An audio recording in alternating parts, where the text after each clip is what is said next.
عليكم ورحمة الله وبركاته. معاكم نونا من قناة حياة نونا. يا رب تكونوا كلكم بخير. النهاردة كده عندي حيلة بسيطة بعملها للمخدات بتاعتي. يعني بحاول على قدر من الإمكان إن أنا أحافظ عليها.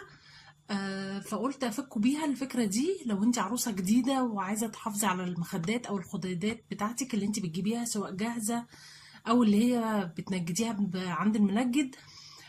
ولو انت برضو واحدة عادية ومتجوزة بقالك سنين مثلا وعايزة تحافظي او تداري الاتساخات اللي بتبقى على المخدة من جوه من الداخل ومكسوفة مثلا، كل ما تغيري المخدات او كل ما تغيري الملايات بتتكسفي مثلا من شكلها. اقولك على حيلة بسيطة جدا هتنفعك. ولو انت برضو معكيش امكانيه ان انت تغيريها دلوقتي، الحيله دي هتنفعك وفي نفس الوقت هتقدري تستخدميها على طول.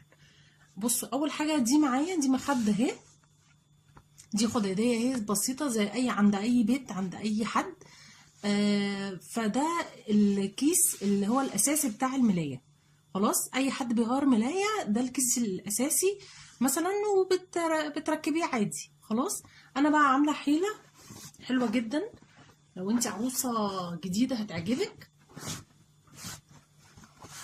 بصوا، انا كده خلعت الكيس الاساسي بتاع الملايه اللي احنا بنحطه من على المخدات عادي، اللي احنا بنغير المخدات بيهم عادي.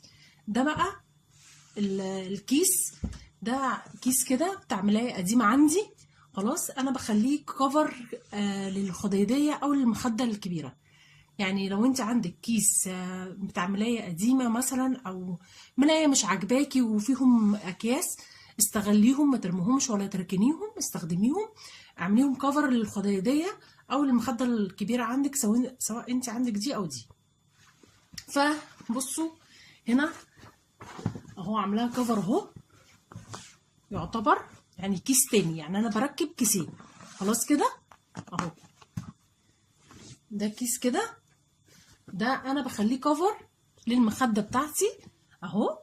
خلاص، وقت ما انا عشان لو دي متوسخه عندي، لو انا مثلا متجوزه، طبعا احنا عارفين بقى واحنا بننام على المخده سواء عرق سواء اي حاجه تدلق على سواء كمان اكتر حاجه بتتعرض للاصفرار اللي هو القطن. يعني دي قطن، لو اتدلق عليها شويه ميه بتعمل اصفرار. خلاص كده، فانتي على قدر من الامكان بتحمي المخده بتاعتك ازاي؟ بتجيبي اي كيس كده انت مش عايزاه بتحطيه كفر للمخده زي الكفرات اللي هي بتتباع بقى للمرايات عشان تحافظي برضو عليها وكده. وهتقدري في نفس الوقت ان انتي تخلعيه وتغسليه اللي هو توسخ. فدي حيله بسيطه جدا لو انت عروسه تعمليها. لو انت لسه مخدتك نظيفه كده هتحطيه كفر، هتلبسيها كده اهو. خلاص، لبست المخده الكفر بتاعي او الكيس اللي انا مش محتاجه اهو. انا عروسه جديده هحافظ على حاجتي كده اهو. والله الكفر بتاعي اتوسخ، كل اسبوع هشيله زي الملايه بالظبط، اغسله وارجعه تاني.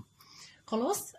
ولو انت برضو ست بيت عاديه او ربة منزل وعندك المخدات دي مصفره او اصفرت وانت مكسوفه من شكلها، ببساطه جدا هتجيبي كيس زي ده مثلا، او برضو ينفع لمخده كبيره تجيبي كيس ملايه قديمه وتحطيه للمخده الطويله اللي عندك. خلاص، وبرضو مكسوفه من شكل المخده من جوه من الاصفرار بقى والبقع. طبعا احنا عارفين بيصفر على طول من اقل اي حاجه حتى لو انت محافظه عليها. يعني انا عندي مخدات اصفرت ومع اني محافظه عليها. خلاص، بس برضو بدريها بالشكل ده ان انا بعمل الكيس سواء بغير الملايات قدام اي حد. خلاص، انا شلت الكيس الاساسي بتاع الملايه اهو، ده اللي باين وهيبان زي الفل قدامهم، لان انا كده كده بشيله كل اسبوع وبغسله وارجعه تاني. خلاص كده، يعني يا رب تكون وضحت الفكره معاكم. وبرده باجي من اهو، يعني خلاص بقى ده نهايه الكيس اهو، ده اول كيس بتاعي الكفر. بركب كيس المخده من هنا كده اهو، برضه عشان على قدر من الامكان لو انت عندك اطفال بيقعدوا بقى يلعبوا بالمخدات والحاجه فما يبقاش باين منها اي حاجه.